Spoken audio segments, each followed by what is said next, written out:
at the end of McKinney Court, and the property line, we're not sure exactly, but it's about where those trees, like over this way, about the middle of my car.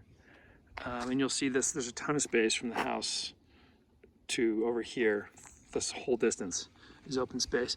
So you got this slight uphill here, and then it levels out. This shed has a hot tub and sauna in it right now. It's a 3-level house. There are 2 super tiny, what they're calling bedrooms in the lower level, plus like a gaming area or extra living space here. And then that's a main living area with a kitchen and a deck off the back. It wraps around. And then 3 beds and 2 baths up top.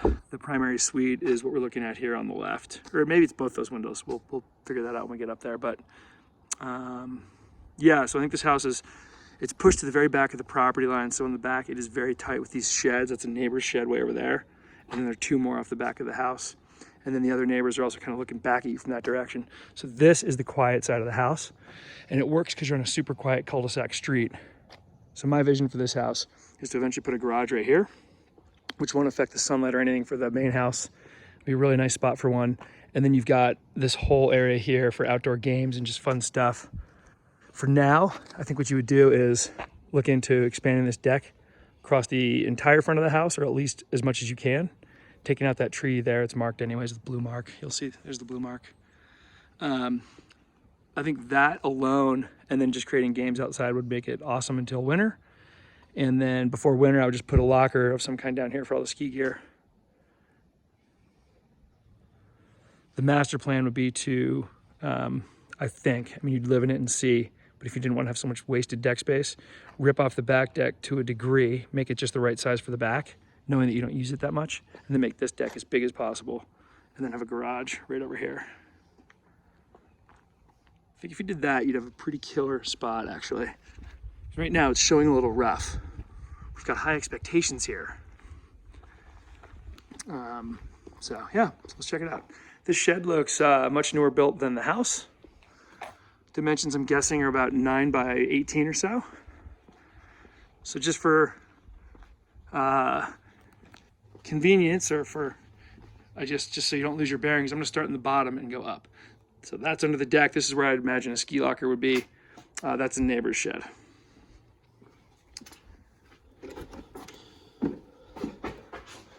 So here we are downstairs. Big windows here. Gas fireplace. Cool room. If pool's your thing, this is perfect. If not, there's plenty of room for something else. And of course, I think, well, they got the TV here. I'd put it over there. But anyway, this closet's locked, but I bet it's pretty good. It's under those stairs. Probably a very good sized closet. And then this cellar is maximizing rental and sleepability. So big bed in a small room. And then a full bath here with a stall shower. Sorry about that with the light, but let's see here, sorry. There we go. As you can see, that's actually nice. Nicely done.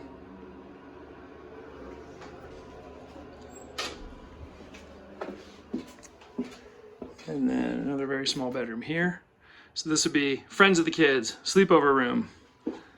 And I imagine you would probably change the beds. So it's looking back at the driveway and the entrance. Definitely a lot of hangers and stuff like that for the winter items.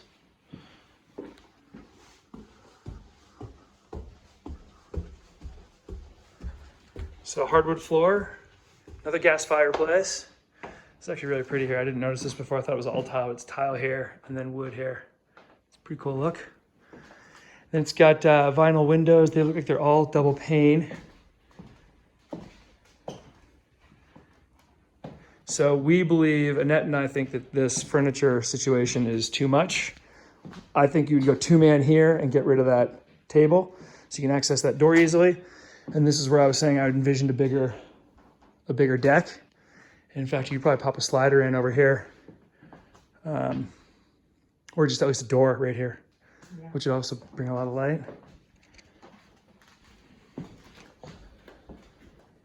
So the stairs are in the middle of the house, so this actually wraps around back there. But I'm gonna go this way to get you back to the kitchen.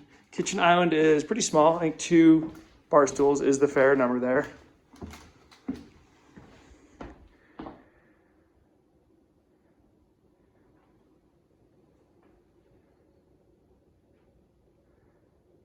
Smart the way they did the picnic bench style seating for that dining room table. It's a good sized table, but I think if there were a lot of chairs, you'd fit, I guess, 3 on each side.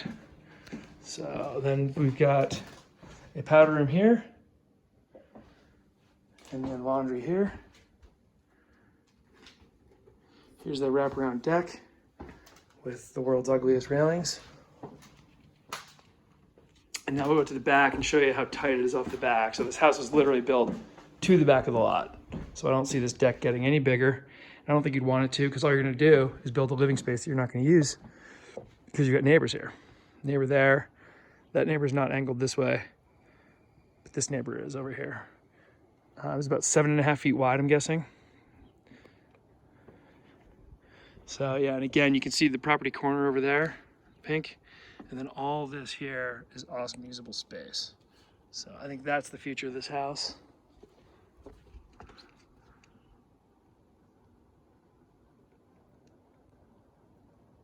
All right, let's go up to that 3rd floor and we will see the primary suite, 2 more bedrooms and another bath. So 3 beds, 2 baths up.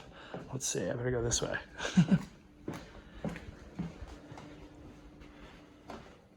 There's a little bar area here, actually. That's pretty sweet. Huge window here. And yeah, there's that awkward setup that they have going with these couches.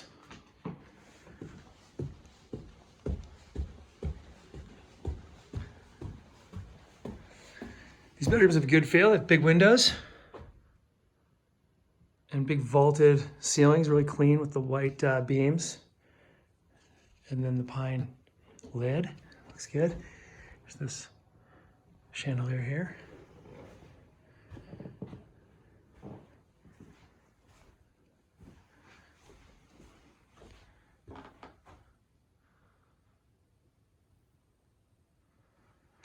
All right, so that's bedroom 2 upstairs. This is the bathroom for these 2 bedrooms that we were just in.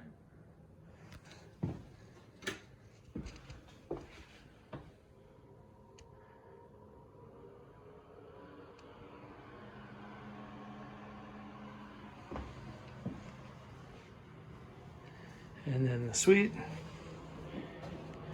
is here.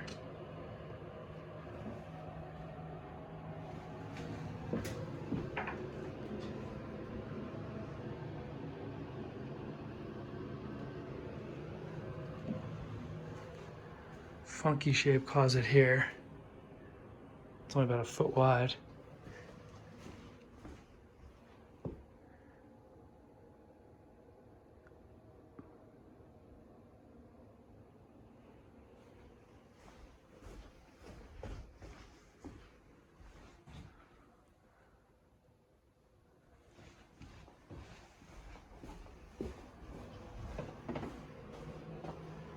All right, so that is the house. Finish right here, looking back. Okay, there we go.